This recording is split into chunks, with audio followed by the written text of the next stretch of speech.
The Senate passed a stopgap funding bill. What was it? Wednesday, and that'll buy us some time. We're going to do this again very soon.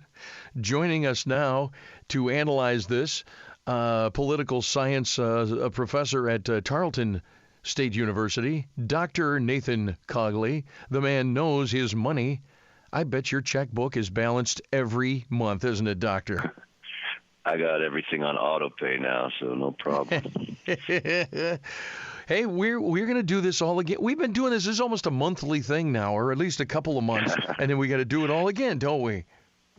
The continuing resolution. Well, I'm a baseball fan. I think the best way to think about what just happened here with this continuing resolution, this is Mike Johnson's setup pitch for your baseball fans out there. A setup pitch is a pitch that a pitcher knows is a ball, but that's because it's setting up the next pitch that they hope is a strike. So it's not a normal continuing resolution in that it disaggregates the 12 appropriation bills.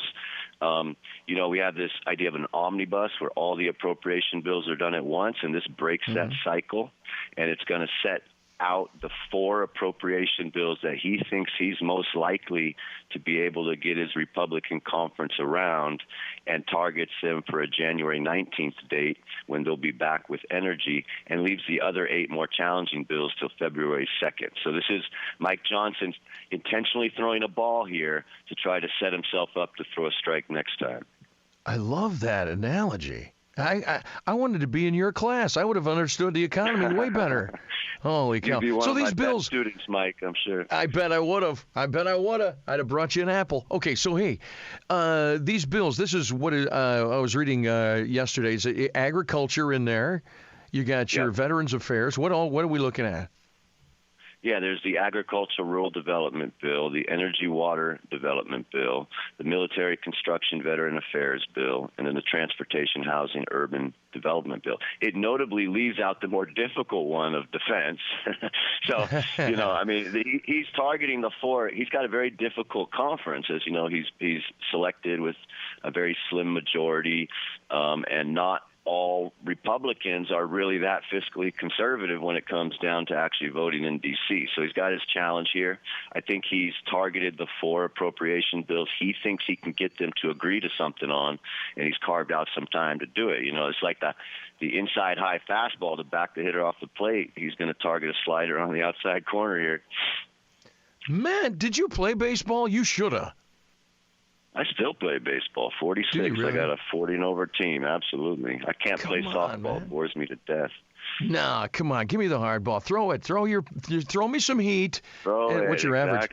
Yeah. What are you at the plate? What are you at the plate? I hit 313 this year. I was third on my team with 313 batting average. Come on. Ladies and gentlemen, we didn't mean to talk baseball. I'm kind of digging it, though. Dr. Nathan Cogley. So let's get back to the economy.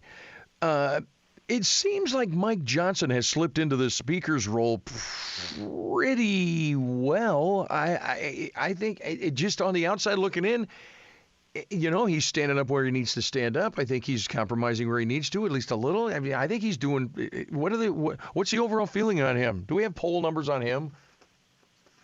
No, I don't know about poll numbers, but I'm optimistic. He's certainly got a challenging job. He's kind of well positioned in the middle. He's conservative, but not, A+ rated conservative. So conservative, though, he's going to give us something. If you're a conservative, hopefully we'll have some wins here.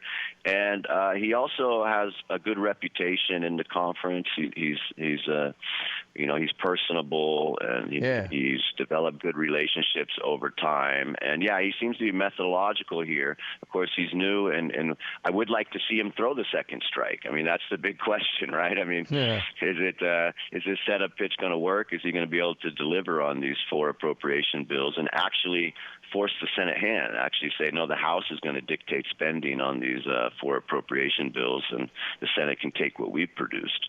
I'd look for it. Here's my fantasy league. What do you think of this?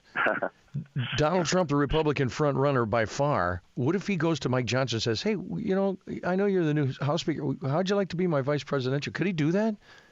running mate? Well, that would certainly be a launch for Mike Johnson. But it was Wouldn't it? tough to come up. It was tough to come up with Johnson, though. I mean, I think the speaker role is very important. This is where bottom-up government, where people elect representatives to go do the people's business. It meets the lobbying industry in D.C.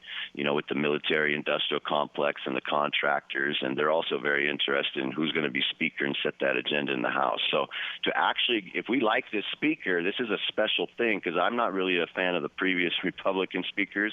And so if I got actually a speaker who might give me some wins, I almost wouldn't want to disturb it.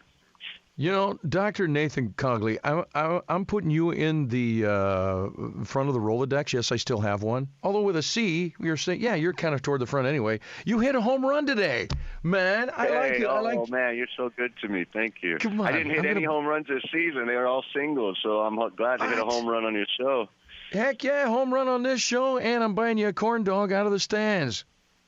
Awesome. Thanks, Mike. I'm just trying to stay with the baseball thing, Chop. Doc, thanks a lot. We appreciate your time here, and we'll stay in touch, buddy. You're kind of fun. Have a great and happy Thanksgiving. Have a happy Thanksgiving. Happy Thanksgiving, Mike.